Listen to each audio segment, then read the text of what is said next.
aider, même si la météo pourrait nous le faire oublier ces derniers temps. L'été approche à grands pas.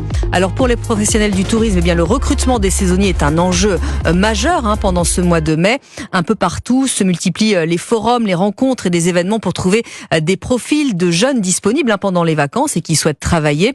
On pense tout de suite aux jobs dans les hôtels, dans les cafés, mais d'autres domaines ont besoin de renforts en juillet et en août. Écoutez ce reportage du correspondant d'Europe 1 à Bordeaux, Stéphane Place.